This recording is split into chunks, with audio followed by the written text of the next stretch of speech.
알면 할수록 도움이 되는 생활 속 법률 이야기, 임경숙 변호사의 생활법률. 안녕하세요. 임경숙 변호사. 안녕하세요. 진행의 전혜미입니다. 요즘 사회적 거리두기가 조금씩 완화되면서 술자리를 갖는 사람들이 점점 많아지고 있는데요.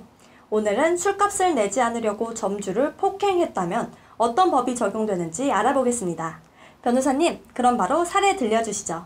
네. A씨는 2019년경 B씨가 운영하는 주점에서 약 15만 원 상당의 맥주를 마신 후 술값을 지급하지 않으려고 일부만 지급한 후에 나머지 술값을 지급하지 않고 주점을 나가려고 했습니다.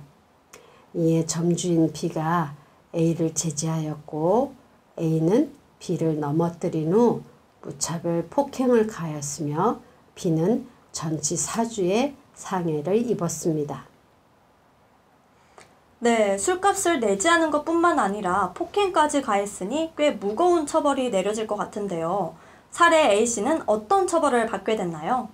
네, 실제로 검사는 A를 형법 제337조의 강도상해죄로 기소를 하였습니다.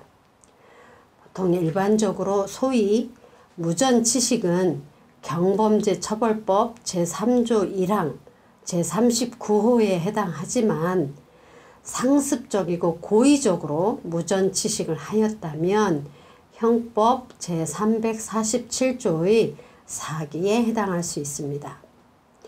이와 더불어서 술값과 같은 채무를 면탈하기 위해서 피해자를 폭행 또는 협박했다면 형법 제337조의 강도상해죄로 처벌될 수 있습니다.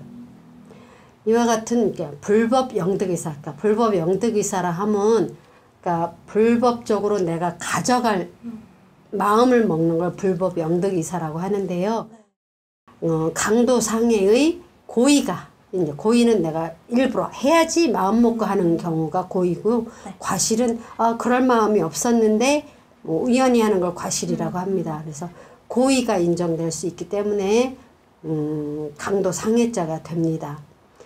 그러나 대법원은 그 위 사례에서 강도죄가 성립하려면 불법의 영득 또는 불법의 이득의 의사가 있어야 되고, 폭행 협박 당시 피고인에게 불법 이득 의사가 있었는지는 신중하고 면밀하게 판단해야 한다고 얘기를 했습니다. 그러면서 주점 주인을 폭행해서 실신시켰음에도 불구하고 이 범죄인이 경찰이 출동할 때까지 현장을 떠나지 않고 바닥에 들어 누워 있었다는 것은 불법 영득 의사가 있지는 않았지 않나 라는 의구심을 주었습니다. 만약에 불법 영득 의사가 있었다면 때리고 바로 도망을 갔었을 거라고 보는 겁니다. 그런데 이 사안에서는 때렸으나 도망가지 않고 같이 바닥에 들어놓아서 경찰이 올 때까지 기다리고 있었다는 것은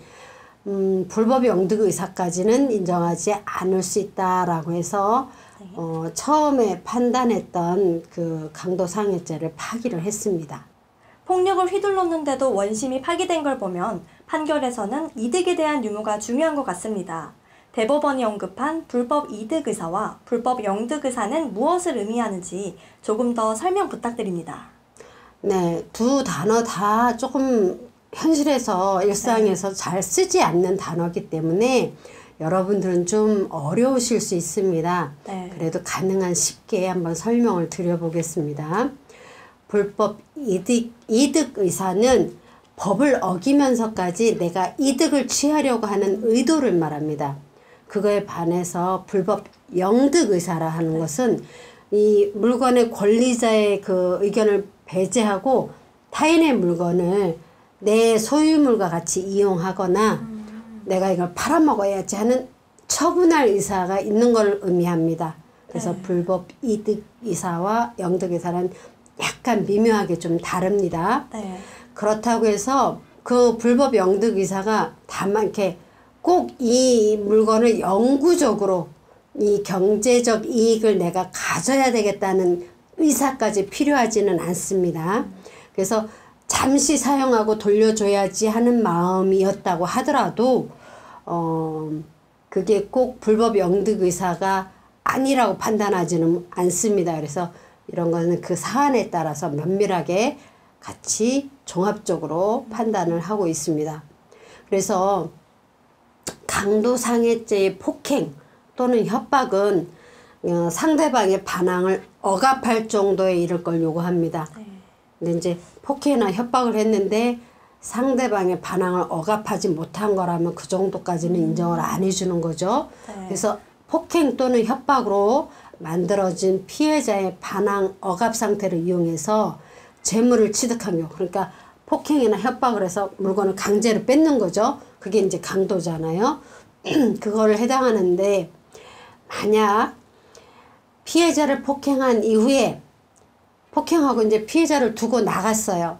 나갔다가 다시 돌아와서 피해자의 물건을 가지고 갔다면 폭행하고 물건 가져간 거에는 인과관계가 없다고 보기도 합니다. 이게 조금 이해하기 좀 어려우신데, 그러니까 내가 이 물건을 뺏으려고 폭행한 거 하고요. 폭행하고 나서 그냥 나가다가 그냥 물건을 집어가는 거하고는 조금 다릅니다. 그래서 그냥 때린 거하고 물건 가져가는 거하고 이렇게 연관성이 없다면 형법 333조의 강도죄로 처벌할 수는 없습니다. 네, 그렇군요. 그럼 만약 타인의 재물 또는 재산상의 이득을 취득한 이후에 폭행 또는 협박을 가했다면 어떤 죄가 성립할까요? 네, 이것도 좋은 질문이에요. 네. 일단은 폭행 협박을 한 다음에 뺏은 게 아니고 먼저 뺏어간 다음에 나중에 협박을 했다면 이건 어떨까요? 그죠? 굉장히 궁금하시죠? 네. 이런 경우에는 형법 제335조에 준강도죄가 성립할 수 있습니다. 강도죄는 강도죄인데 조금 선우가 바뀌었잖아요. 그러면 강도죄에 준해서 같은 준강도죄로 이제 처벌을 하는데요.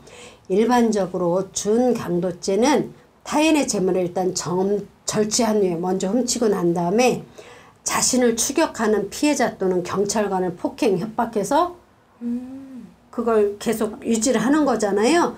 그럴 경우에 성립을 합니다. 네. 술값뿐만 아니라 채무를 회피하기 위해서 다른 사람을 폭행 또는 협박하는 일은 없어야 할 것입니다. 변호사님, 오늘도 유익한 말씀 감사합니다. 네, 좀 어려운 단어죠. 강도상해, 강도, 준강도, 절도 좀 어렵습니다. 그리고 이런 사고는 일상생활에서 굉장히 많이 발생합니다. 뭐 나는 괜찮겠지, 뭐 내 주위에 그런 사람 없으니까 별일 없을 거야 라고 생각하지만 이런 사고는 어느 날 갑자기 부지불식간에 당하실 수도 있습니다. 그래서 평상시에 이런 단어를 잘 알고 계신다면 이런 일을 당했을 때 바로 경찰에 신고하실 때도 그 상황 설명을 정확하게 하실 수 있으면 수사관들이 대응하기도 훨씬 좋습니다. 그러니 여러분들이 평상시 이런 법률 용어를 좀 잘 알아두시면 도움이 많이 될 것 같습니다. 그리고 또 궁금하신 사항이 있으면 댓글 남겨주세요. 제가 그 댓글에 대한 답변을 해드리겠습니다. 오늘 영상 도움이 되셨나요? 도움이 되셨다면 구독, 좋아요, 알람 설정 부탁드리겠습니다. 네, 생활에 꼭 필요한 법률 정보 슬기롭게 대처할 수 있는 그날까지 임경숙 변호사의 생활법률은 계속됩니다. 지금까지 내외뉴스통신 전혜미, 임경숙 변호사였습니다. 감사합니다. 네, 감사합니다.